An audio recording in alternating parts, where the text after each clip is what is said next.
Curiosity. दुनिया में आते ही हम ये सोचने लगते हैं कि क्या और भी कोई दुनिया है, क्या वो ऐसी ही दिखती है, क्या वहाँ लाइफ पॉसिबल है। इन्हीं सब के आंसर्स ढूंढने के लिए 6 ऐसी एजेंसीज बनी हैं जो इन जवाबों को हमारे लिए खोज रही है। Roscosmos, the Russian space agency; CNSA, the Chinese National Space Agency; JAXA, the Japanese Aerospace Exploration Agency; ESA, the European Space Agency; NASA, the National Aeronautics and Space Administration; ISRO, the Indian Space Research Organization। और आज दो world famous agency ISRO और NASA की impressive achievements और काम को जानने की कोशिश करेंगे। ISRO Indian space research organisation ये इंडिया की नेशनल स्पेस एजेंसी है जिसके हेडक्वार्टर्स बेंगलुरु में है। इस एजेंसी का मोटिव ये है कि वो स्पेस टेक्नोलॉजी को ऐसे डेवलप करे जिससे वो दूसरे प्लैनेट, स्टार्स इन सब तक पहुंच पाए और वहां प्रॉपर साइंटिफिक रिसर्च कर पाए। ये agency department of atomic energy के अंडर बनाया गया था 1969 में, जिसके हेड मिस्टर विक्रम साराभाई जो कि एक फेमस इंडियन फिजिसिस्ट और एस्ट्रोनॉमर थे। नासा का फुल फॉर्म है national aeronautics and space administration, जो कि प्रेसिडेंट आइजनहावर ने 29 जुलाई 1958 में बनाई थी। ये एजेंसी यूएस के फेडरल यानी संघीय गवर्नमेंट का एक इंडिपेंडेंट ब्रांच है। अमेरिका के हर स्पेस एक्टिविटीज के लिए जिम्मेदार इस एजेंसी नासा के हेडक्वार्टर्स वॉशिंगटन डीसी में है।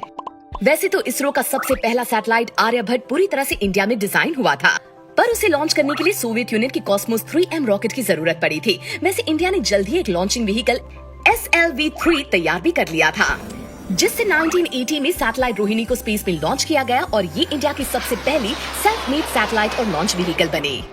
नासा का सबसे पहला सैटेलाइट पायनियर 1 था, जिसे नासा के बिजनेस क्वार्टर्स खुलने के 10 दिन बाद 1 अक्टूबर 1958 में लॉन्च किया गया। वैसे ये बहुत सारी फील्ड अटेम्प्ट्स के बाद पॉसिबल हुआ था, जो कि NACA या national advisory committee of aeronautics के अंदर किया गया था। एक तरफ नासा जो कि दो चीजों के लिए जानी जाती है, अपनी टॉप क्लास स्पेस टेक्नोलॉजी के लिए और फिर अपने रॉकेट्स और सैटेलाइट्स के लिए, जिसके लिए इसे बहुत सारे मटेरियल्स बाहर की एजेंसी से खरीदने पड़ते हैं। दूसरी तरफ इसरो अपने मिशन को कम से कम बजट करने के लिए जानी जाती है और तो और उनका एम यही है कि दाम कम काम ज्यादा। ये इसीलिए हो पाता है क्योंकि वो सारे सैटेलाइट्स और रॉकेट्स इंडिया में ही तैयार कर लेते हैं। पूरी दुनिया की एजेंसीज में से सबसे ज्यादा बजट नासा के पास है। उनका 2020 में $22.6 बिलियन बजट था, जो कि पिछले साल से 5% ज्यादा है। और इसरो का बजट इस मुकाबले बहुत कम है। 2020 में सिर्फ $1.8 बिलियन बजट था इनका, जो कि नासा के बजट से 10% कम है। और यही बात इसरो के अचीवमेंट्स को इम्प्रेसिव बनाती है। बहुत कम बजट होने के बावजूद भी इसरो ने 111 स्पेसक्राफ्ट मिशन और 80 लॉन्च मिशंस किए हैं, जबकि नासा ने इंसानों के साथ 200 से ज्यादा सक्सेसफुल मिशंस और बिना इंसानों के 1000 सक्सेसफुल मिशंस किए हैं। इसरो के पास 4 तरह के सैटेलाइट लॉन्चिंग व्हीकल्स हैं जो अभी भी इस्तेमाल होते हैं।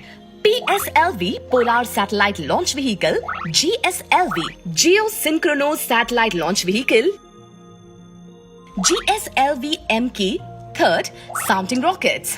नासा के पास 10 लॉन्च व्हीकल्स अवेलेबल हैं, उनके पेलोड्स को लॉन्च करने के लिए, जिनके नाम हैं PSLVs, Atlas V, Saturn V, Falcon 9।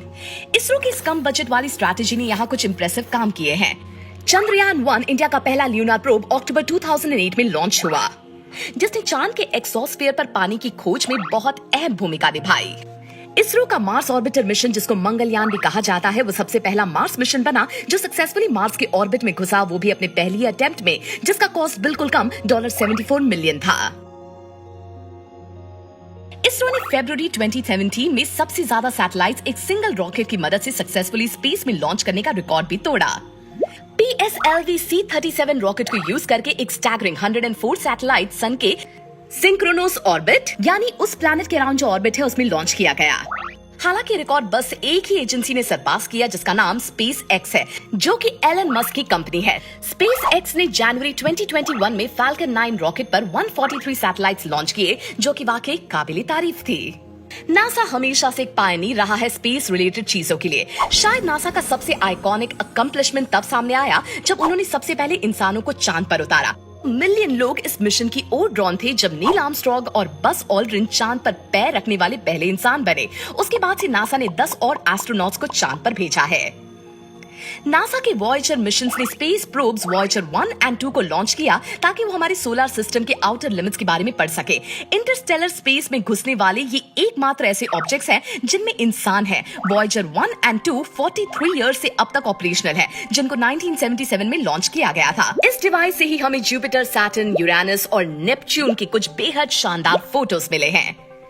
Red planet यानी मार्स की खोज को तो आप सारे जानते ही हैं। ये पूरी दुनिया की एजेंसीज के सबसे पसंदीदा मिशन बन गया है, जब से पता चला है कि उस प्लैनेट पर कभी लिक्विड हुआ करता था। 2020 में लॉन्च किया गया परसिवियरेंस रोवर सबसे लेटेस्ट रोवर है जो मार्स की जमीन पर उतरने में पूरी तरह सक्सेसफुल रहा। 1997 में पाथफाइंडर रोवर सबसे पहला कदम था मार्शियन सॉइल पर। आने वाला कल हमें कई इंटरेस्टिंग मिशन दिखाने वाला है। इसरो का आदित्य L1 इंडिया का सबसे पहला मिशन बनेगा जो सन को स्टडी करेगा। गगनयान मिशन के मुताबिक इंडिया इन एस्ट्रोनॉट्स को स्पेस में भेजा जाएगा। मंगलयान की सक्सेस के बाद इसरो ने अपनी दूसरी मार्स ऑर्बिटर मिशन के बारे में अनाउंस किया है, जो जल्दी शुरू होगा। शुक्रयान 1 जो कि इसरो का प्लान्ड ऑर्बिटर मिशन है, वो वीनस की सरफेस और एटमॉस्फेयर को स्टडी करेगा। वही नासा यूरोपियन और कनेडियन एजेंसीज के साथ जेम्स वेब टेलीस्कोप पर काम कर रहा है, जो अब तक की सबसे बड़ी पावरफुल और कॉम्प्लेक्स टेलीस्कोप होगी। नासा का यूरोपा क्लिपर मिशन जुपिटर के मून यूरोपा के बारे में स्टडी करेगा, जिससे लाइफ पॉसिबिलिटी को लेकर काफी मजबूत एविडेंस दिखाए हैं। ल्यूनार गेटवे नासा का lunar orbit space station, communications hub, science lab, short term habitation, module और रोवर्स रोबोट्स के लिए होल्डिंग एरियाज के तौर पर सर्व करेगा। नासा आर्टेमिस मिशन के एक पार्ट के रूप में मार्स के मिशन की तैयारी करने के लिए चांद पर एक स्टेबल प्रेजेंस भी फॉर्म करेगा, और ये मिशन हमें स्पेस एक्सप्लोरेशन के एक नई इरा की शुरुआत कराएगा। कभी कभी बिलीव नहीं होता कि हम इंसान इतने आगे पहुंच गए हैं कि ह्यूमन लाइफ को आगे कैसे पहुंचाना है इसके बारे में खोज कर रहे हैं। इन एजेंसीज का अल्टीमेट गोल हम इंसानों का स्पेस, स्टार्स और अलग अलग प्लैनेट्स की खोज, इन पर ध्यान और ज्ञान बढ़ाना है, जिससे हमेशा ह्यूमैनिटी का फायदा हो।